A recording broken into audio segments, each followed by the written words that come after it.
Hi friends, welcome to metro story. இன்றைக்கி episode எப்படி போச்சு பார்க்கலாம். ஸோ ப்ரொமோவில் வந்து கண்டென்ட் அப்படியே இன்றைக்கி வந்துருச்சுங்க. அவங்க ரெஸ்டாரண்ட்டில் பேசிகிட்டு இருக்காங்க. விஜய் வந்து கன்வின்ஸ் பண்ணுறாங்க.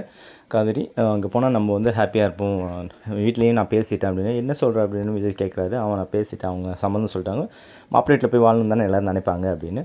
அவர் ஃபஸ்ட்டு சாப்பிடுன்னு சொல்லிட்டு அவர் இன்வால்வ் ஆகலை. பட் இருந்தாலும் அவங்க முடிவு பண்ணிட்டாங்க. காவேரி நான் வந்து பார்த்துக்கிறேன் அப்படின்னு சொல்லிட்டு அதோட சாப்பிட்டுட்டு அவங்க கிளம்பிடுறாங்க. ஸோ அதுக்கப்புறம் நிவின் வந்து இருக்கிறாரு. யமுனா வந்து இந்த மாதிரி உங்கள் பிஸ்னஸ் இன்வெஸ்ட்மெண்ட்டுக்கு நான் அவங்க வீட்டில் விற்றுட்டு நான் அந்த பைசா கொடுங்க, நீங்கள் எனக்காக எவ்வளோ பேசுகிறீங்க, அம்மாக்காக சப்போர்ட் பண்ணி பேசுகிறீங்க, ஸோ நான் இது கூட பண்ண மாட்டேனா அப்படின்னு. அதெல்லாம் ஒன்றும் வேணாம், சப்போஸ் அப்படி பண்ணாலும் நீ வச்சுக்கோ அந்த அமௌண்ட்டை, என் வேலையை நான் பார்த்துக்கிறேன், நீ நல்லா கலெக்டர் முடி அப்படின்னு சொல்லி அவர் சொல்லிட்டு போயிடுறாரு. அதுக்கப்புறம் இவங்க எங்கள் பேக்கேஜில் இறங்கிடுறாங்க நம்முடைய ஹீரோயினி. ஸோ அந்த க்யூட் மெமரிஸ் அவர் ஆஃப்டர் கல்யாணத்துக்கு அப்புறம் ஒரு சின்ன பையன் மாதிரி அங்கே ரோட்டில் சுற்றுனது, அது எல்லாமே மெமரிஸ் வந்து பார்த்துட்டு பேசிவிட்டு அது எல்லாமே என்ஜாய் பண்ணிகிட்ருக்காங்க.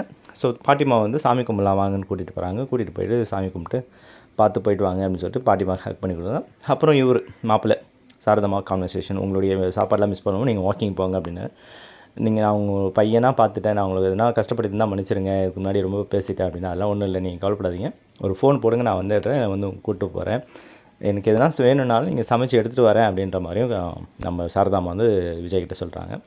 ஸோ எல்லோரையும் ஹக் பண்ணிட்டு பாட்டியை ஹக் பண்ணிவிட்டு ஓகே வரேன்னு சொல்லிட்டு அங்கே கிளம்பிடுறாங்க. தாத்தா வீட்டுக்கு வந்தால் தாத்தா பாட்டி ராதாம்மா அவங்க எல்லாமே பார்த்து வாங்க அப்படின்னு சொல்லி, விஜய் வந்துட்டியா, நீ எங்கே அப்படியே போயிடுவேன்னு நினச்சேன், வந்துட்டு இல்லை ஹாப்பி தான், சரி பழசெல்லாம் பேசாத அப்படின்னு சொல்லிட்டு ஆர்த்தி எடுத்துகிட்டு வா அப்படின்னு சொல்லிட்டு சொல்கிறாங்க. பாட்டிமா காவேரியும் வந்து வெல்கம் பண்ண ரெடி ஆகிட்டாங்க. ஸோ ஆர்த்தி எடுக்கணும்னு சொல்லிட்டு ராதாமா உள்ளே அனுப்பிச்சிட்டாங்க. அந்த நேரத்தில் அவர் விஜயோட சித்தப்பா வந்து அங்கே என்ட்ரன்ஸில் வந்து பார்த்து நிற்கிறாரு. விஜயும் பார்த்துட்டாரு. விஜய் வந்து கோவமாக வந்து சித்தப்பாவை பார்க்குறாரு. இன்றைக்கி வந்து எபிசோடு இதோட கம்ப்ளீட் ஆகிடுச்சு. ஓகேங்களா? அடுத்த அப்கமிங்கில் எப்படி வரும்னா நம்ம மெட்ரோ ஸ்டோரி சப்ஸ்கிரைப் பண்ணி ஷேர் பண்ணி லைக் பண்ணி கமெண்ட் பண்ணுங்கள். தேங்க்யூ.